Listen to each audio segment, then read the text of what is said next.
U.S. versus Venezuela, tensions explode in the Caribbean. Host Rachel, Global Pulse News, Voice of the World.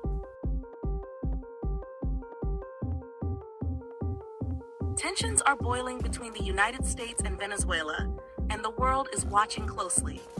The U.S. Navy just struck a suspected Venezuelan-linked drug vessel in the Caribbean, killing 6. Venezuela's President Nicolas Maduro fired back, calling it an act of war and mobilizing troops near the coast. The CIA is also reportedly active inside Venezuela, adding fuel to this growing fire.